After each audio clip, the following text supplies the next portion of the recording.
Ya, Buenos comienza. días, ingeniera. Vamos a exponer el tema de análisis de muestras de maíz morado, sea Miles, cosechado en el distrito de Cotahuasi, de 18 hileras del tratamiento 6, bloque 1, 2, 3 y 4. Siguiente. Nuestros integrantes, en bloque 1 tengamos a Ricardo Laime, Adriana Catherine, Poma Zucaticona, Edison Beltrán. En bloque 2 tenemos a Manrique Barrios, Erich Alonso, con Yerena García Leslie. Bloque 3 con Chucky, Alvis, Eric Rey. Bloque 4, Inca Rivera, Gianmarco, Endara Llanos, Edson y mi persona, Lázaro Ramos Aymar. Ok, con una introducción. El maíz morado es una variedad ancestral descubierta con el nombre Teocline silvestre. Es una especie nativa de Mesoamérica y fue domesticada hace 9.000 a 12.000 años. Tiene una diversificación de los Andes en una selección natural cultural que le dio lugar a numerosas variedades nativas del maíz morado, como es el maíz costeño en el Perú. Caracteres únicos: el maíz morado se distingue por su color llamativo, que es un violáceo, que este tiene un mayor contenido de antioxidantes y adaptación a alturas altas, que pueden llegar hasta los 3.400 metros. Tiene una riqueza y diversidad genética, variedad genética favorecida por su naturaleza cruzada, ya que es muy fácil de cruzar. Tiene una morfología y agronómica con un tamaño diferenciado. Tiene forma de mazorca de intensidad de color. Tenemos en colores rojos, amarillos, el violáceo y entre otros. También su evaluación morfológica tiene caracteres claves como la altura de la planta, números de mazorcas, longitud de la mazorca, color del grano, ciclo vegetativo y resistencia a plagas y sequía. Análisis fenotípico. El estudio de estos caracteres permite describir una selección de fenotipos muy variada. Mm, Aplicación del conocimiento. Seguridad alimentaria. El maíz morado es rico en antioxidantes, contribuye a una alimentación saludable y diversificada. Conservación de recursos. La protección de la variedad genética local asegura la resiliencia de los sistemas agrícolas. Lo siguiente. Caracteres morfocrónicos. Atributos observables: la altura de la planta, eh, el número de mazorcas que vamos a ver en este informe, el ciclo vegetativo, evaluación de fenotípicas para la selección agronómica, claves en programas de conservación y mejoramiento, relación directa con la productividad y adaptabilidad.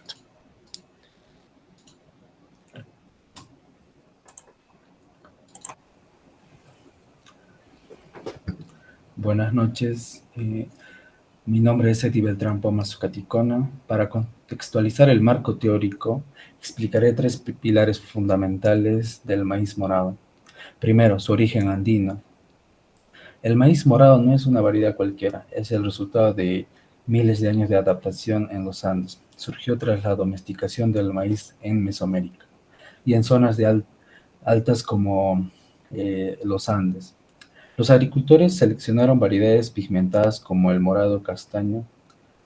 Este proceso permitió su supervivencia en altitudes extremas, hasta 3.400 metros sobre el nivel del mar, donde el clima frío y la radiación solar intensa exigen resistencia única. Segundo, la variabilidad genética. ¿Por qué algunas plantas dan mazorcas más grandes o granos más morados? La respuesta está en su diversidad genética. Estas diferencias están en su ADN y se manifiestan en color, tamaño del grano, el nivel de antocianina, los pigmentos antioxidantes, capacidad para tolerar suelos pobres o sequías. Esta riqueza genética es un tesoro biocultural, nace de la selección natural cruzada y crucialmente del conocimiento ancestral de comunidades andinas que durante siglos conservan estas semillas. Tercer pilar, sus características botánicas. El maíz morado es una obra maestra de la evolución. Su estructura, una planta anual de tallo hueco pero robusto, que puede superar los 3 metros de altura. Su pigmentación, sus granos y tusa deben ser de color moderado por la antocianina, compuesto que beneficia a la salud humana. El valor nutricional tiene 80 a 89% de almidón, energía sostenida, de 7 a 11% de proteínas, vitamina B, C y fibras y minerales como el hierro.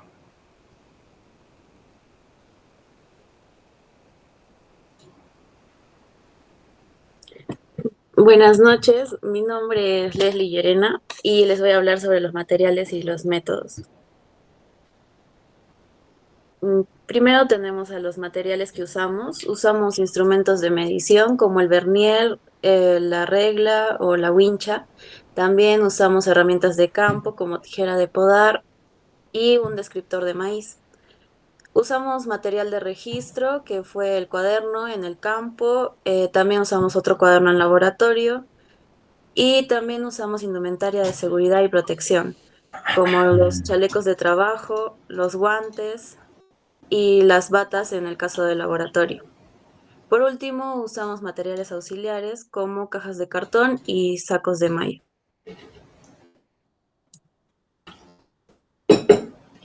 Los métodos que usamos en el campo fueron la recolección de muestras, que fue la extracción de las plantas completas, el tallo, el pedúnculo y la mazorca. En segundo lugar, efectuamos las mediciones directamente en el campo. Tomamos el diámetro del tallo con el vernier digital a la mitad del tallo. Registramos la altura total de la planta y el peso total usando una balanza romana. También medimos la altura hasta la mazorca para tener un registro de las características productivas de cada planta. Por último, realizamos el transporte de las muestras, colocamos las plantas en sacos de malla debidamente etiquetados por bloque y los trasladamos hasta la Facultad de Agronomía en la UNSA para poder analizarlas posteriormente. La ubicación del trabajo fue en Cotahuasi. Nos tocó el tratamiento 6, que es la semilla de 18 hileras. Se dividió en 4 bloques, usamos 10 plantas de cada bloque, en total fueron 40 principales y también teníamos los remanentes.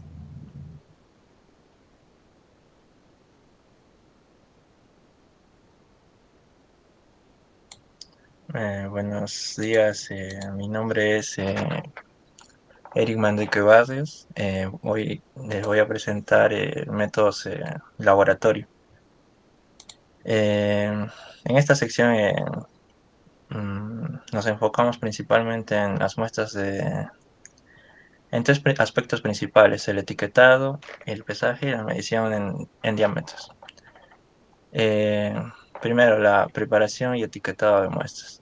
Las muestras recibidas desde el campo, ya codificadas según el esquema tratamiento 6 por bloque y el número correlativo. Eh, un ejemplo sería tratamiento 6, o sea, R6 de 310. Las plantas iniciales de cada bloque se marcaron con una etiqueta especial para diferenciarlas. Luego vamos al pesaje de muestras. Cada planta fue separada en dos partes, la mazorca y el tallo. Y ambas se pesaron individualmente utilizando una balanza de reloj. En la, Como pues se puede ver en la tabla, hemos puesto los promedios de las mazorcas por bloque. Luego vamos a la medición de diámetros. Utilizamos un vernier para medir los parámetros del pedúnculo y del tallo. Como al igual que el pesaje, hicimos también un promedio para facilitar la visualización de los datos. En resumen, estos procesos nos permiten estandarizar y comparar objetivamente los resultados entre bloques de nuestro tratamiento.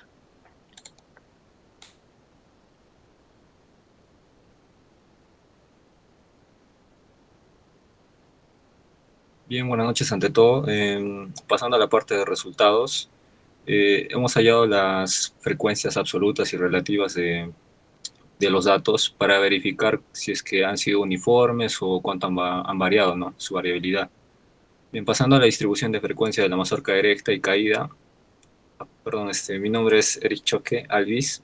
Bien, continuando. La distribución de frecuencia de la mazorca erecta y caída. Bien, según los resultados, se están evaluando dos clases para que lo que es esta variable. La caída y la erecta. Tenemos un mayor predominio de la mazorca erecta, un 78%. El otro 23% corresponde a las caídas. Estas son útiles para la cosecha y la sanidad, las cuales tienen que ver con temas como la aireación o el no contacto con el suelo, que representa el riesgo de volcamiento. A eso se refiere. Ahora, siguiendo con la distribución de frecuencia del color de la bráctea, se evalúan tres categorías que son el blanco, el jaspeado y el morado. Bien, el color jaspeado es el que lidera con un 45%, seguido con el color blanco, que es el que representa el 33%, el morado un 23%, y bueno, esto indica una variabilidad genética, puesto que con esto se pueden desarrollar estrategias de selección uniforme y el aprovechamiento de estos pigmentos que participan en la mazorca. Bien, ahora seguimos con la distribución de frecuencia de la cobertura de la bráctea. En las clases que se evalúan son la abierta o cerrada. Hay una mayor frecuencia en la cobertura cerrada, que es el 85%, lo cual es favorable para proteger mejor el grano. Y la distribución de frecuencia de forma de la mazorca. Tenemos tres, que son la cilíndrica, cónica y cónica cilíndrica. De entre las tres, la forma cónica cilíndrica es la más común. Ahí seguimos con la cónica con un 38% y por último la cilíndrica con un 23%.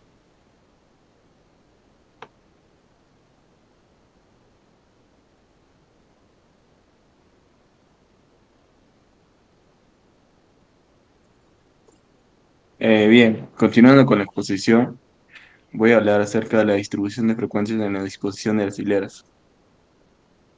Bien, dentro de las variables que tenemos son las es- espiral, irregular, recta y irregular.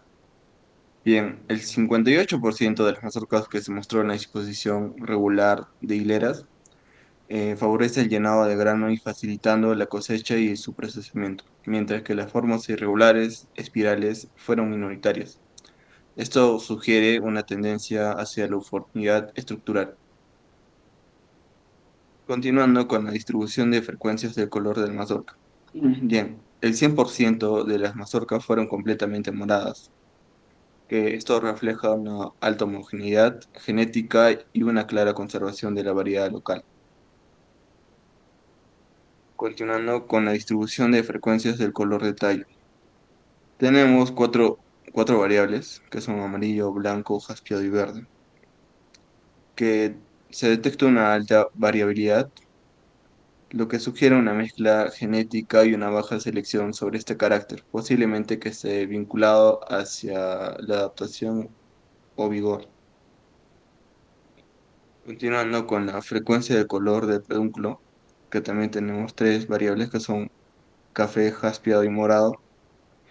En este podemos ver que el color morado predominante es el 85%, lo que indica que es una preferencia genética o adaptativa también, posiblemente influenciada por las condiciones locales o por la selección tradicional.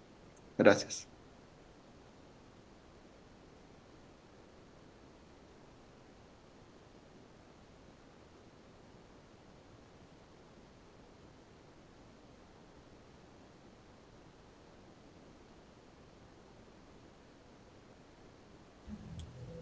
Buenas noches, mi nombre es Adriana Ricalde y les voy a explicar nuestros resultados.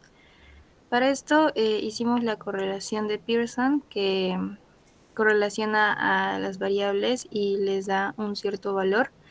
Entre estas escogimos a 3 características que fueron el diámetro del tallo, el diámetro del pedúnculo y el peso de la mazorca. Como podemos ver en las correlaciones, encontramos que la única relación importante fue entre el peso de la mazorca y el diámetro del pedúnculo, en donde obtuvimos un valor de R de un 0.5, que es una correlación moderada positiva. ¿Pero qué significa esto? Pues que en general, cuando el pedúnculo es más grueso, la mazorca tiende a pesar más. Y esto tiene un gran sentido porque un pedúnculo más ancho probablemente permite un mejor transporte de los nutrientes, lo cual favorece el llenado de los granos, lo que nos favorece a nosotros. Por otro lado, cuando analizamos la relación entre el peso de la mazorca y el diámetro del tallo, el valor de R fue menos 0.19, es decir, una correlación muy débil y negativa. Esto nos puede decir que no hay una relación entre estas entre estas dos variables en este tratamiento. O sea, tener un tallo más grueso no necesariamente implica que una mazorca pese más. En este caso, pues parece que el grosor del tallo no está cumpliendo un papel clave en el rendimiento. Y bueno, finalmente también vimos la correlación entre el diámetro del tallo y el diámetro del pedúnculo. Ahí obtuvimos otro R, otra correlación negativa que fue de menos 0.15, que es una relación muy débil y negativa, como ya mencioné. Bueno, aunque ambas características estructurales no parecen depender una de otra en las plantas que evaluamos, bueno, es decir, tener un tallo más grueso no implica necesariamente tener un pedúnculo más grueso, al menos que no esté en nuestro grupo de tratamiento ni de los bloques que hayamos evaluado. Gracias.